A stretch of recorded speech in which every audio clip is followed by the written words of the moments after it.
Krishna, dear devotees. Thank you so much for giving me this opportunity to speak something from the transcendental literature of Srimad Bhagavatam. I'm not really qualified to speak, but I will attempt to repeat what I have heard from Acharya so that I can purify myself. With that being said, we will do the invocation prayers first.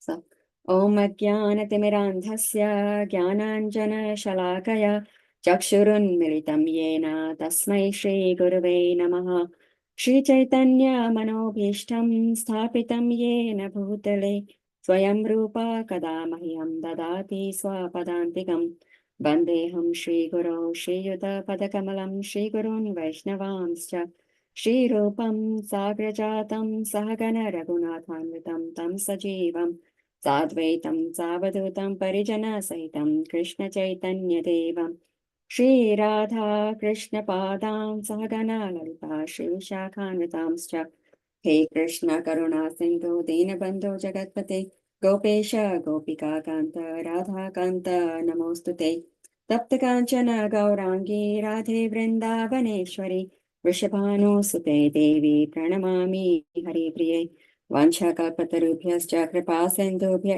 eva cha patitanam pavanebhyo vaishnavebhyo namo namaha.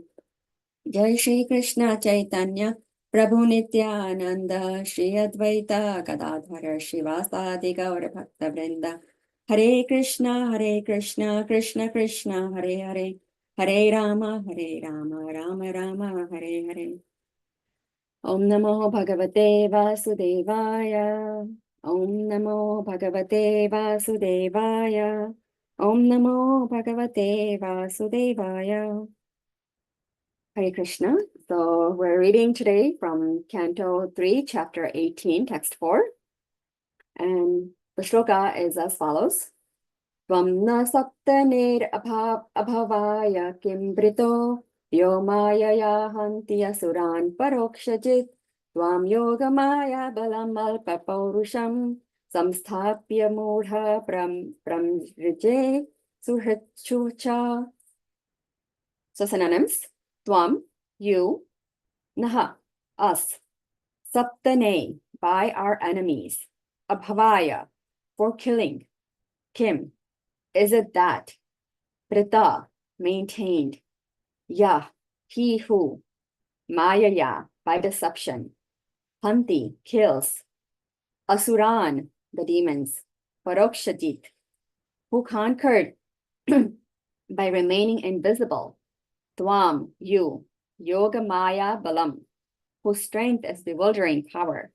Alpa Paurusham, whose power is meager. Samsthapya, after killing. Mudha, fool. Pramrije, I shall wipe out. Surhit Sucha, the grief of my kinsman. Translation and prepared by His Divine Grace, A.C. Bhaktivedanta Swami Srila Prabhupada Ki Jai. You rascal, you have been nourished by our enemies to kill us, and you have killed some demons by remaining invisible. O fool, your power is only mystic. So today I shall enliven my kinsman by killing you. This is what Hiranyaksh is telling Lord Varahadev. Purport. The demon used the word abhavaya, which means for killing. Sridhar Swami comments that this killing means liberating, or in other words, killing the process of continued birth and death. The Lord kills the process of birth and death and keeps himself invisible. The activities of the Lord's internal potency are inconceivable. But by a slight exhibition of this potency, the Lord, by his grace, can deliver one from nescience. Shucha means miseries. The miseries of material existence can be extinguished by the Lord by his internal potency, Yogamaya. In the Upanishads, Shvetasvatara, Upanishad 6.8, it is stated, Parasya Shakti Vividheva Shuyate. The Lord is invisible to the eyes of the common man, but his energies act in various ways. When demons are in adversity, they think that God is hiding himself and is working by his mystic potency. They think that if they can find God, they can kill him just by seeing him. Hiranyaksha thought that way, and he challenged the Lord. You have done tremendous harm to our community, taking the part of the demigods, and you have killed our kinsmen in so many ways, always keeping yourself hidden. Now I see you face to face, and I am going to let you go. Or I am not going to let you go. Sorry. I shall kill you and save my kinsmen from your mystic misdeeds. So not only are demons always anxious to kill God with words and philosophy, but they think that if one is materially powerful, he can kill God with materially fatal weapons. Demons like Kamsa, Ravana, and Hiranyakashipu thought themselves powerful enough to kill even God. Demons cannot understand that God, by his multifarious pretenses, can work so wonderfully that he can be present everywhere and still remain in his eternal abode, Golok Vrindavan. Hare Krishna. So we will try to speak on this verse. This is again, the verse is spoken by Hiranyaksha to Lord Varahadev when he saw. And then, so this text through to 8, they're about Hiranyaksha criticizing Lord Varaha. So when Hiranyaksha saw Varahadev, he was not able to see the real position of the Lord. Why is that? Because in this material world, we've all come here with the mood of controllership mentality. So we want everything and everyone to do what we want. We have so many plans that we make about how my life should be, how it should go, and what we want to, we want to control everything. But eventually, when we make plans, sometimes nothing really goes as according to our plans, and it results only in frustration. So we want to control, we want to control everything. So we want to even control people. We want to control our husband, our wife, our children, because we think that, others are there to be controlled, even though they have independence, just like us. And this is the mood of every individual. So Hiranyaksha was also thinking the same way, that he can control others. And he also had he has the independence and the power. So his false ego, it was fed so much because he was able to attack and subdue so many devatas and demigods. So he got like falsely puffed up, thinking that he can control anyone and he can destroy anyone, even up to Lord. So he derided Varahadev.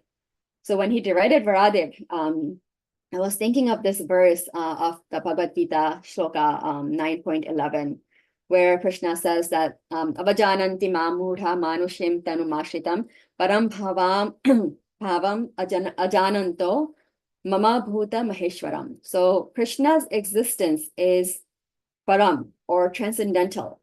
And he doesn't come, even though he is in this material world, he doesn't come under the influence of this mode of material nature, because he is the supreme controller of all living entities and also the material nature. He's the one who created all this.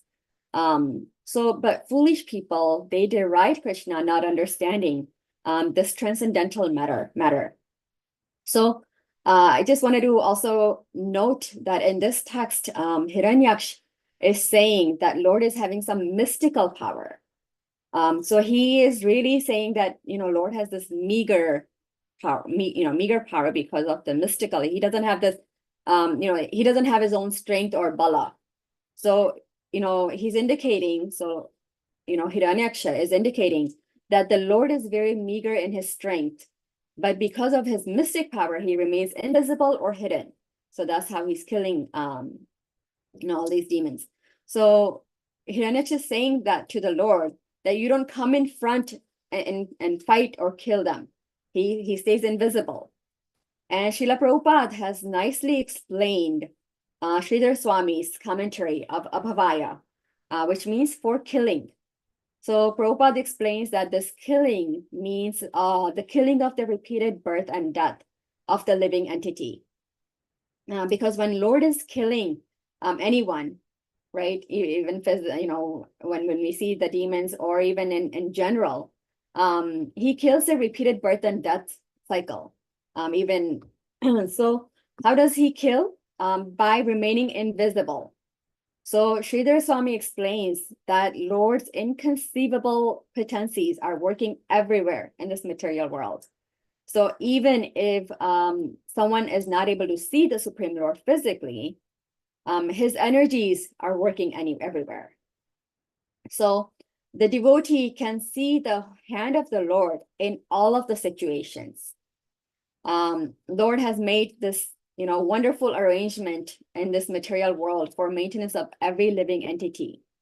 And Prabhupada has given this example in his lectures that, when a woman is not a mother, she doesn't carry any milk.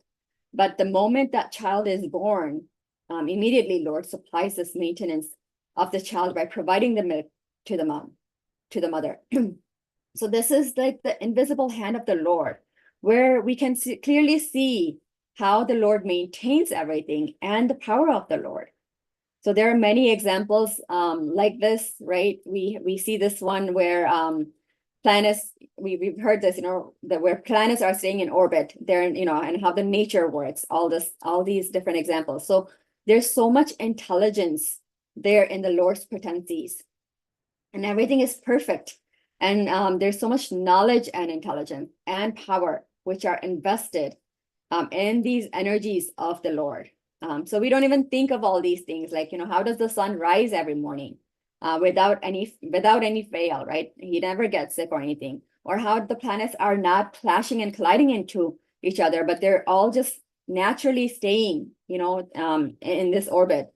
So it's not by themselves, right? There's a power of the Lord. It's not all just naturally happening. And demons are not able to understand this. Everything is taken care by the inconceivable energies of the Lord, everything that happens.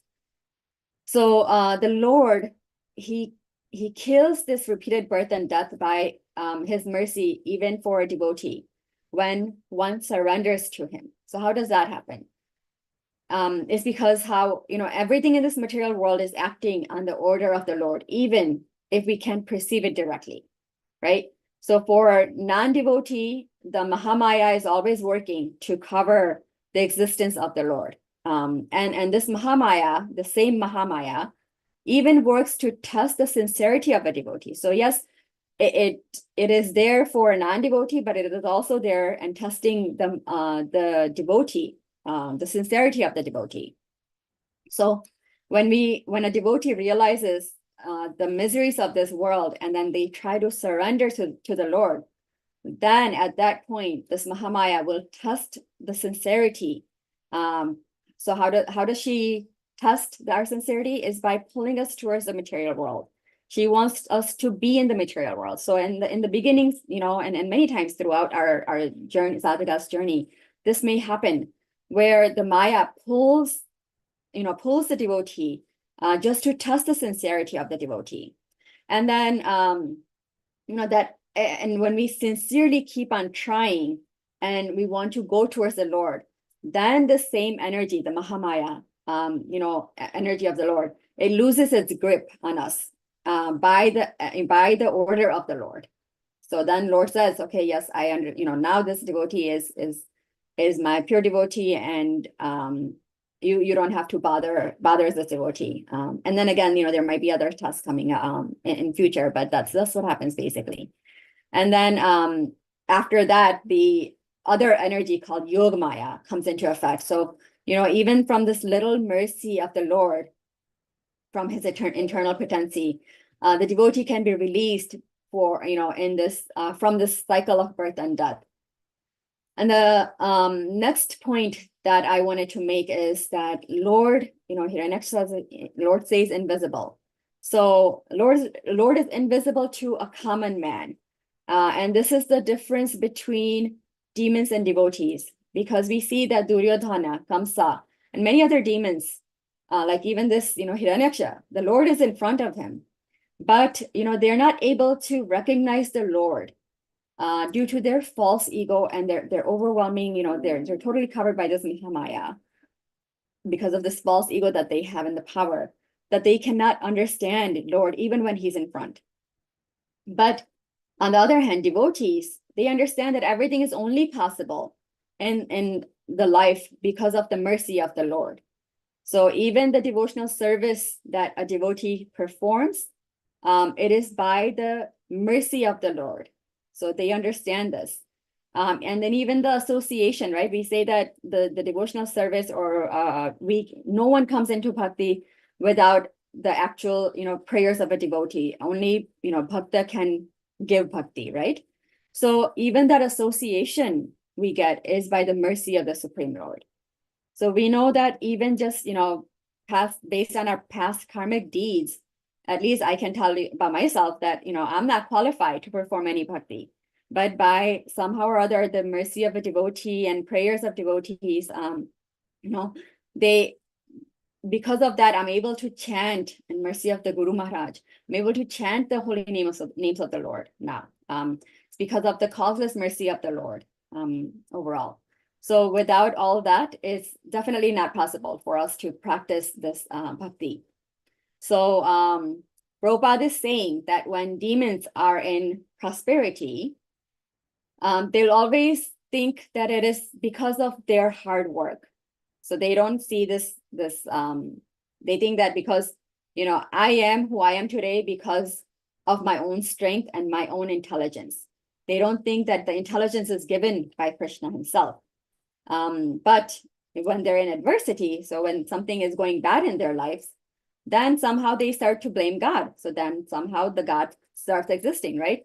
So in happiness, they're not thinking, when they're prospering, they're not thinking, oh, it's by the mercy of the Lord. But as soon as something goes wrong in their life, automatically the God's gonna come in, God comes in between. And that they blame God, like, oh, I'm not even doing anything. I didn't do anything wrong to anyone. Why is God coming and giving me these kind of problems? But somehow they don't think, that God is there even in their good times. And when a devotee, on the other hand, in prosperity, this devotee feels that, I don't even deserve this. But it is, even if I had good karma or something, I would understand that this is only by the sanction of the Lord. So even if I had good karmas, but the sanction was not there of the Lord, then I will not have that, happiness in the life, or even something good, right? And I don't deserve this, yet I'm getting it. This is the mood of a devotee. And when there is something that wrong, like, when devotee is in adversity, then he also understands at that time that this is the mercy of the Lord. He's trying to teach me something and purify my existence. So a lot of times we ask the Lord, right? Like, Lord, I want to come to you. Please do, whatever it takes. I want to fall in love with you. And then Lord tries to do that for us, right? But we don't understand that we're so attached to this world and these people that when he actually puts us through these miseries then so that we can really have full surrender to Krishna, then we start feeling, the pains, like, oh, Krishna, I'm not ready for this yet. So then, we try to take a step back. So we have to understand when we ask, like, Kunti Maharani had asked that I want all these problems so I can think of you every time. So it's not that easy as what, the devotees, the great devotees ask for. So like in Srimad Bhagavatam in 10.14.8, this is Lord Brahma's prayers. And he says that, this is Tattenu Kampam Susamikshimano, Hunjana Evatma Kritam Vipakam, Ridvag Vapurbhir Vidadhan Namaste, Jiveta Yumukti Pade Sadayabhat.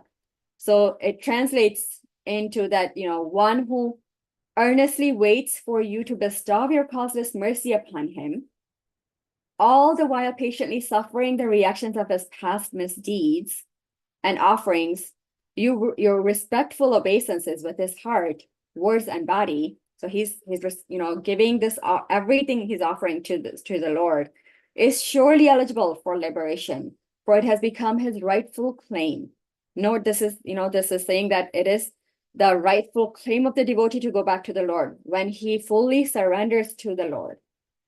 So the devotee, he offers everything to the Lord. And the whole purport of this, this shloka is very beautiful. But this one thing that really Prabhupada has said, it's really super profound. That the devotee, and it's in the verse. I think I can share this. This will be good to see.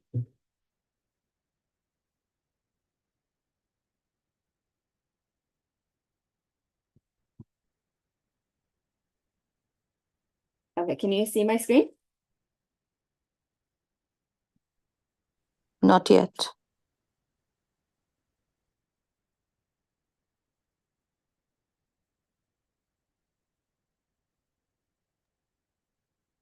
Okay, let me know when it comes.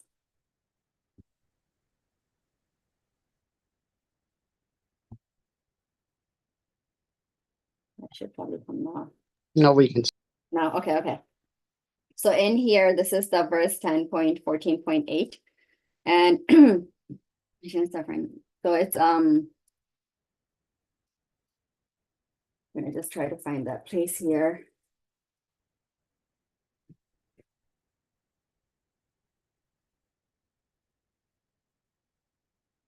So right here. A devotee who fully surrenders unto him is no longer liable to suffer the reactions of his previous karma. However, because in his mind, a devotee may still maintain the remnants of his previous sinful mentality, the Lord removes the last vestiges of the enjoying spirit by giving his devotee punishments that may sometimes resemble sinful reactions. So, I would really recommend to read this full purport. It's just so beautiful and hope-giving, especially when someone is like going through, some rough times the devotee goes through, and then we can remember that this is the Lord's mercy, even in this situation. So, it may seem like the devotee, I'm going to just stop sharing. It may seem like the devotee is suffering superficially by even external, individuals who see. So they may see that, oh, this devotee is suffering, even though he is, a devotee of the Lord, a pure devotee of the Lord. What does this mean? But this is, superficially it feels like that, but the Lord is actually bestowing his mercy, the Lord's mercy upon that devotee, so that he can be freed from the remnants that may be still in his mind, that he may not be even aware of, so that he can get liberated from the cycle of birth and death. So this is how he, seems like he's invisible to the non-devotees, but even to the devotees, he frees them from this repeated birth and death. So basically the point is like, every Krishna is liberating anyone who he kills, not just even these demons who he kills physically, but even the devotees, because he kills the tendency to commit the sinful activities, and also kills this repeated birth and death cycle for the devotee. So with this, I would like to end, and I am sorry for any mistakes that I have made throughout this, this discussion, and I beg your forgiveness. So now we can go through any discussions or realizations that you may have. Thank you, Hare Krishna.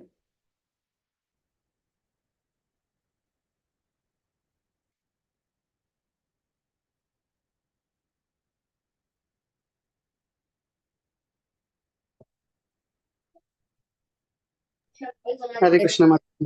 Hare Krishna. Thank you so much. Yeah, I was just thinking when you said how bhakti comes, right? Generally from a devotee, but for the devotee to come in our life, it is arranged by the Lord. Arranged by the Lord somehow or other, right? So again, actually, it's the. I was just thinking. Generally, it's from the bhakta only. Bhakti one can get it. Right? Lord cannot give directly bhakti to any one of us, to him. So, a bhakta only can give the Right. the initial seed, right? So, I was just thinking, what is the Lord's hand? But of course, even for the devotee to come in our life, there is a hand of the Lord somehow or other to some extent. And also for us to continue perform whatever basic things that we are performing. Of course, without the mercy of the Lord, we will not be able to do. Right. In a way. So it's not just only our effort. So Yes, it is both. We have to also do our efforts, and then mercy also comes, right? It's like that, the yes, two nats that we always hear in Damodar Lila, the yes, efforts of Yashoda Maya, and then the mercy of the Lord.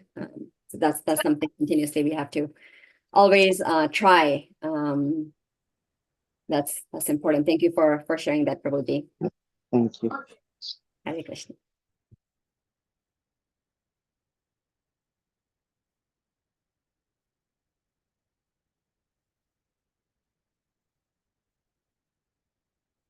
Okay, if there's no more discussions, Lila Mataji, message very nice class. thank you, Mataji. All glories to Srila Prabhupada. I'm just repeating what I've heard. It's nothing of mine, Mataji.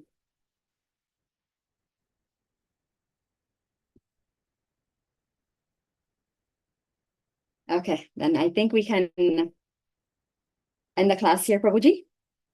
Vancha kalpatarubhyascha kripa sindhubhya eva cha patitanam pavanebhyo vaishnavebhyo namo namaha. Antakoti Vaishnavini ki jai. Srila Bhagavatam ki jai. Srila Prabhupada ki jai. Thank you. Krishna.